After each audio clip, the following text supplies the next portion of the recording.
What's up YouTube, this is Magnus, and welcome back to the channel with some more Gran Turismo 7. I know I haven't done one of these videos in a while, but I am doing one today because over the past 2 weeks has been the official Gran Turismo World Series Online Qualifiers, and I decided to take part.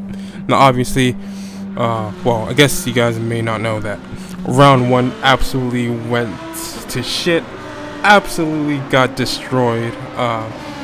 Found out that mixed conditions are not the right conditions for me to race on the Nürburgring Nordschleife, which was kind of annoying, especially since the fact that I don't really like random weather. Random weather to me, it's fake racing, just like how people complain about custom slipstream. So I ended up spinning out, touching the wet line with dry tires, and just crashing a lot. So I just DNF'd. So, however, to redeem myself, I decided to do round 2 here at Sao Paulo or Interlagos or Brazil, however you want to call it. I did choose Porsche as my manufacturer. I do think that this is probably my last time running Porsche for a while. Like, I just want to try new cars, or I guess different cars, since we haven't had a new car in ages. And come to think about it, not only do we not have new race cars, we don't even have a current year road car, which is, kind of disturbing.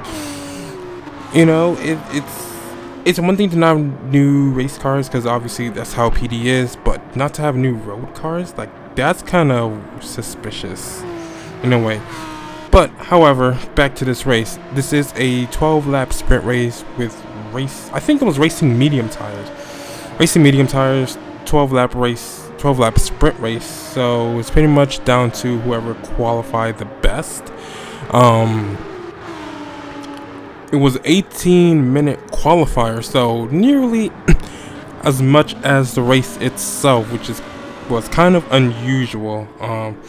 Now I will say Interlagos is a hit or miss for me. Sometimes I have really good races here. Sometimes I have absolutely terrible races. For some reason, now people have told me, some of my friends have told me that Gran Turismo World Series is probably the most competitive Gran Turismo we'll ever get, but I don't know. I feel like a lot more people would do daily races than Gran Turismo World Series, because they don't have any interest in esports. They just want to race casually, and the only place where you can race somewhat casually is daily races, because the lobbies are absolutely terrible. So with that being said, this is essentially the intro to my Gran Turismo World Series Online Qualifiers 2025. Now, obviously, I'm not qualifying because first of all, I'm still an A-rated driver with 44,000 DR at the moment, and number 2, I still play on a controller, and I don't think PD will allow, I don't think controller users will be suitable to race in the World Series if they were able to qualify. So there's that as well. So, and plus, I still need to get better at the game. I still need to work on some things before that's even a possibility. So progress in due time. So with that being said, here is the second round to G2 World Series Online Qualifiers round 2 here at Interlagos.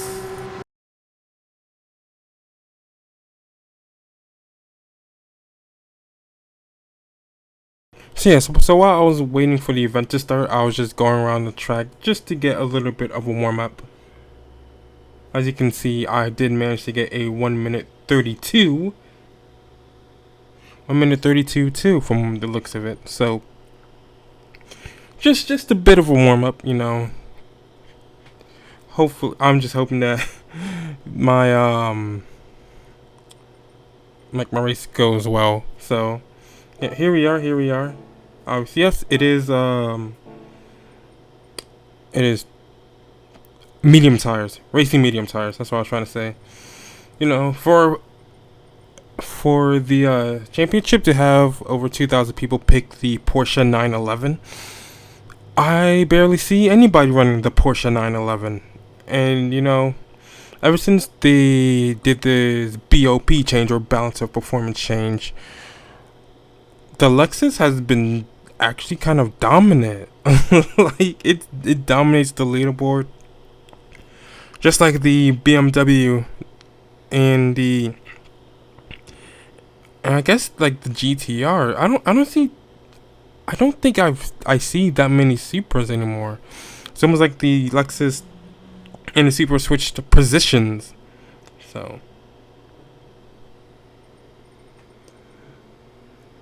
so it's okay. It's okay. This lobby's worth over 200 points. 200 points. If I win this, it will be my first ever 200 point win. And it will be my first win in a Gran Turismo World Series race in a while, to be honest. I haven't gotten anything below second in these races. In this recent exhibition. Oh, by the way, speaking about the recent exhibition 2, I still have 2 Nürburgring races that I need to upload. So maybe that will take the place of the one that I missed earlier in the week. So I don't know what they did to these setups now, but ever since they changed the suspension of these cars, I would always have to run positive brake balance on a mid-engine car, which I'm not sure from what I've told. No, it's complete opposite to real life, because you want the front end stable when you have a mid-engine or rear engine car, but this game is just so understeery that you're sort of forced to run positive brake bias just to get the cars to rotate, especially in the Porsche, since it likes to understeer on throttle and surprisingly oversteer on braking. It kind of like, sometimes it still throws me off, because sometimes it just snaps, like the rear end just snaps and it just dies on me. But like, I ran this car for like 3 years with negative brake balance, just to switch it up to positive brake balance in the most recent months. It's kind of a shock to the system, But as for Interlagos, it's a track that sometimes I feel comfortable in, sometimes I don't. I remember when this was a daily race, my god, dude, the lap times were so close. I could even get a decent lap. I could not even get a decent lap when this was a daily race. I was struggling, absolutely struggling. The whole leaderboard was filled with Lamborghini Huracan GT3s. You didn't even see a Porsche in sight. And honestly, now thinking about it, I honestly feel like I should probably just make a video just expressing my opinions and my frustrations with the way Polyphony Digital has handled Gran Turismo, because I feel like they're doing a disservice to the community, right? I was scrolling through Instagram. Yeah, I know. Instagram, right? A place where you should never go to. But I was scrolling through Instagram and I saw Forza Motorsport post the new Porsche 992 GT3R.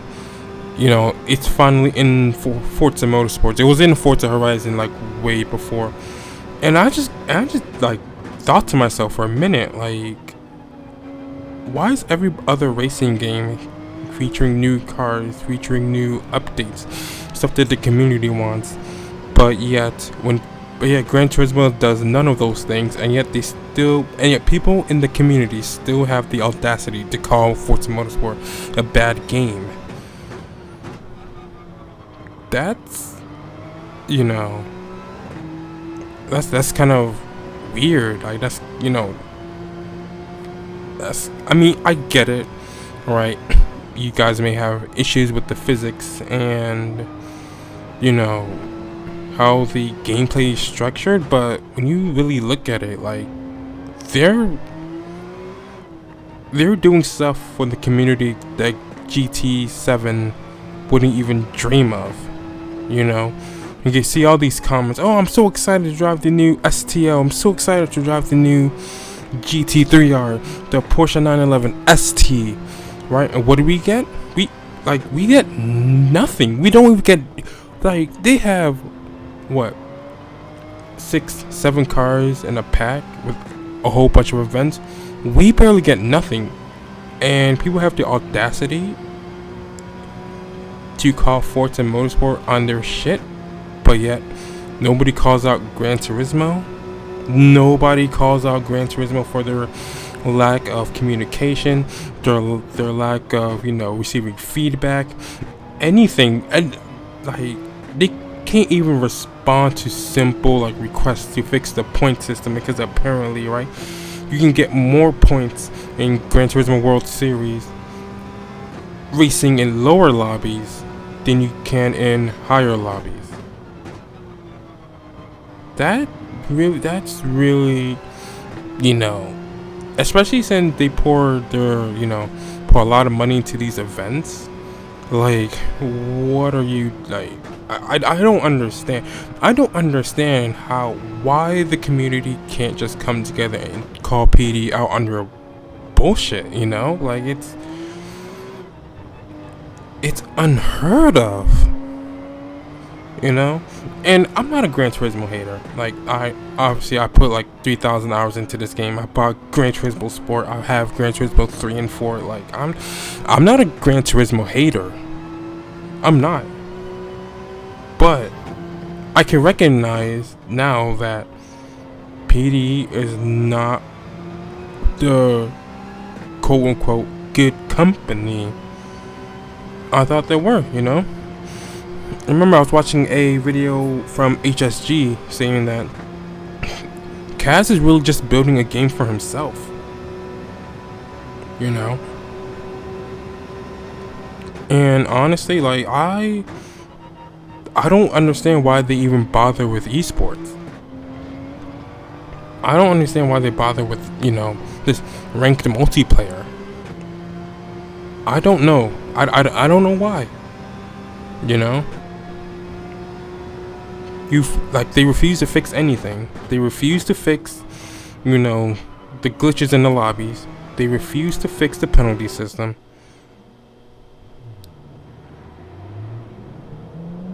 Like, what else are we, like, why should we care when they don't care? And I hate to turn this video into a rant, but there's just so much more I need to say, which I'm just gonna make a whole separate video for it. But those are just like my initial thoughts here.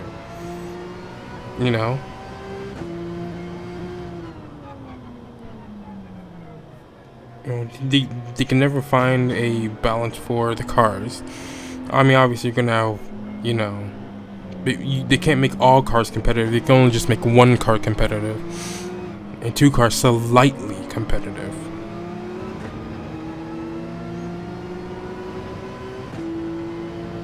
But yeah, that's really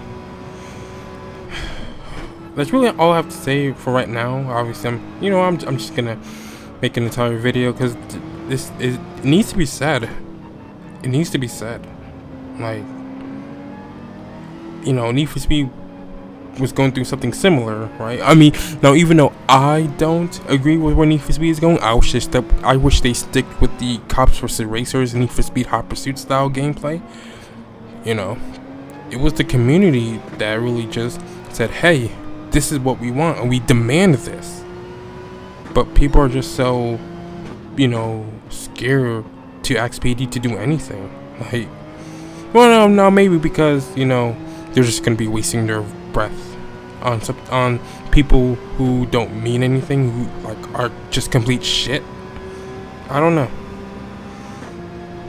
But, it's just something that I kind of, just wonder why. Like, what is really going on there?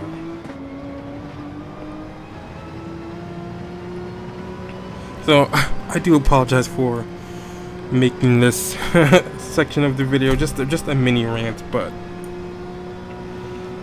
it's just so it's so frustrating when we ask for certain things to be implemented, and you know we just get spat on. So, yeah, that's really all I have to say on the matter right now. So let's get back to this qualifying. Dude, honestly, the person with the Manti Racing Porsche, that guy, dude, he was seriously on it. Like, I honestly did not think that he was ever going to get close to me in terms of qualifying, because I had practiced so much for this race. I had practiced a lot, and obviously, also the tire temps really mattered for this qualifying. Ooh, as you can see, I nearly bent it.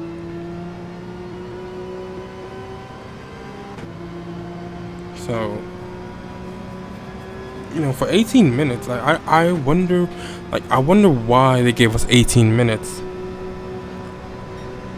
So I'll take a wider line through the start finish straight so I can go on another lap.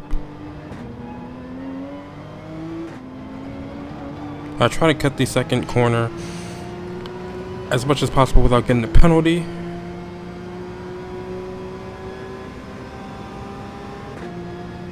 So yeah, they for this bop up change, the balance of performance change that they made before Gran Turismo World Series started. This one is that they pretty much just slashed 50 horsepower from every car. Some cars gained weight, other cars lost weight, and a few cars had no weight added to them. So, you know, if you see like the Lexus absolutely dominating your lobby, that was one of the cars that actually retrospectively got a buff out of this. And I can't wait to try more cars. I keep saying new cars because the only car I actually really drive is this car, even though it glaringly has issues that are tied to the suspension setup that they made.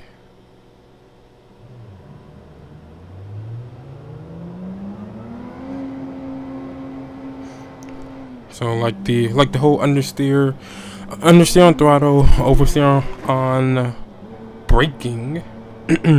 I just gotta find that nice middle section to it.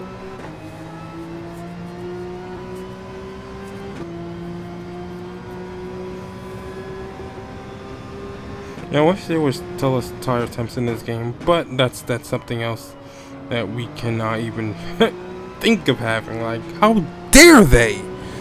How dare they give us more information than, you know, for what we need? It is a real driving simulator after all, but apparently checking your tire temperatures is out of the equation for that. So.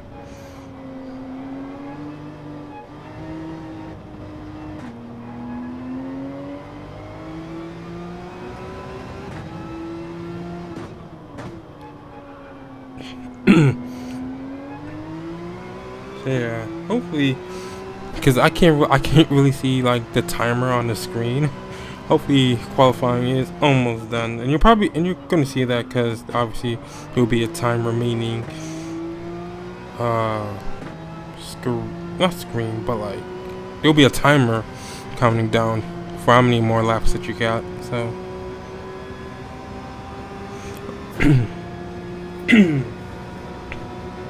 I took a wider line here so I can get more speed, so I can carry more speed into this corner.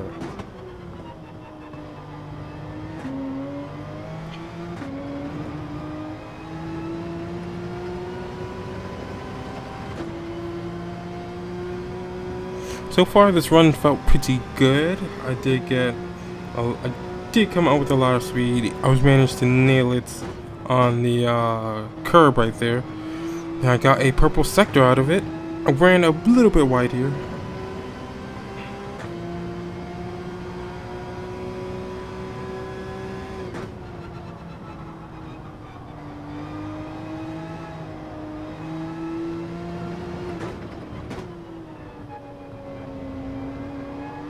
You know, just try to gingerly get through the midfield. Yeah, it's like once you know what you're doing on this course, it becomes easy, and absolutely fucked over that corner. But I'm still purple. I'm still purple.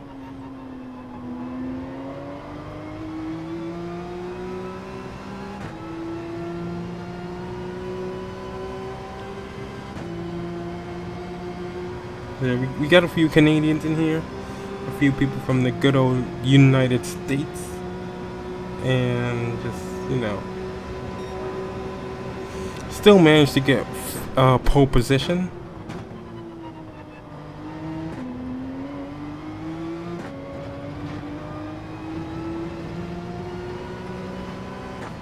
So I'm like, I'm still kind of nervous. Like, I don't know like what other lap times people are doing. I'm just like focusing on just trying to perfect this perfect lap, and I am in the red. And yeah, I'm most definitely in the red after that screw up.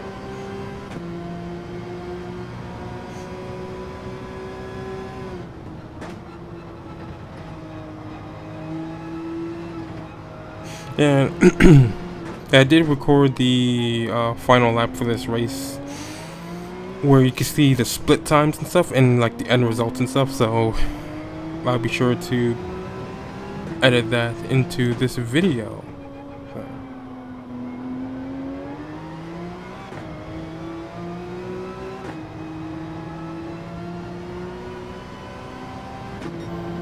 Oh, I somehow managed to recover a purple.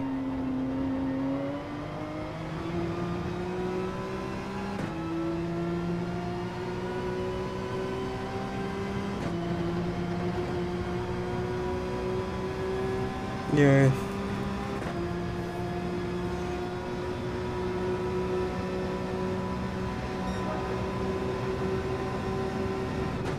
Yep. So yeah, at this point, I think that I have it in the bag at this point. Like, yeah, I did have a couple of bad sectors, like 2 bad sectors, but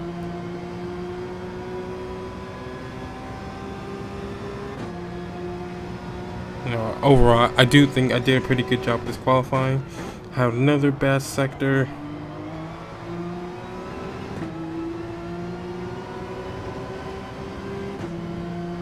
So we're on again on our 4th lap.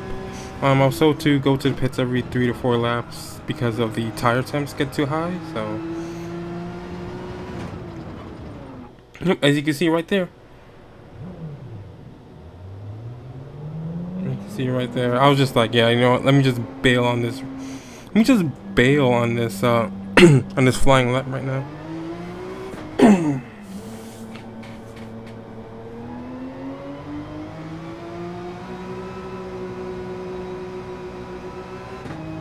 So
and yep, and there we go. We are finally at the end of this qualifying lap. And yeah, I so far successfully taken pole position in this online qualifier tournament.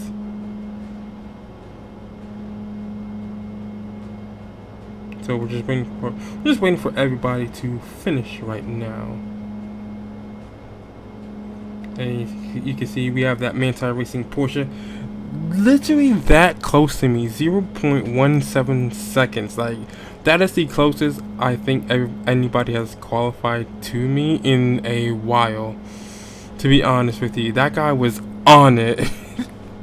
Yo, just imagine, just one little mess up from any one of my qualifying laps, and I would have started P2, which isn't bad.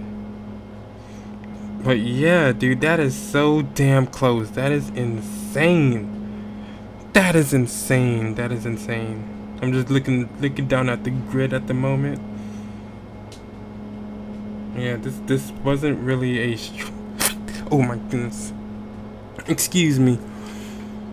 This wasn't a very strong lobby. Except for that guy in second place. That guy in second place was, dude, he was determined. He was determined. I'm gonna let you guys sit through the intro music and the grid walk.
Alright, so with that being said, I will let you guys watch the full race in peace, and I'll see you guys at the end.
Okay, so this is the final lap. The final lap of, I guess, officially my first actual round in this GT World Series event. I have to say, I think I drove pretty well. I mean, obviously, um, I was making some mistakes here and there. People just kept getting my fastest lap taken from me. So yeah, I would say the two people behind me. I know there was a Lamborghini Huracan behind me, and obviously this Manti Racing Porsche was also behind me. They were pretty fast. They were pretty fast. I'm not gonna lie, but I'm glad I was able to stay composed. I'm glad I was able to just, make it through, because, I'm not gonna lie, sometimes, well, most of the times when these races go on, I get so nervous in the beginning, but I'm glad I, held on strong, because this was my first ever race in a 200-point bracket. And not only did I win my first ever official, I'm not gonna say my first ever official season, but I won my GT World Series race, and I got 200 points for the first time ever in the Porsche. So I think that deserves a round of applause for me, anyways. So yeah, this is the scoreboard. And the Porsche behind me stayed composed. Obviously there were some mistakes here and there for him as well. The Lamborghinis, so on and so forth. But yeah, I'm really happy with this results. And yeah, I will see you guys in the next one. Y'all take it easy now, okay?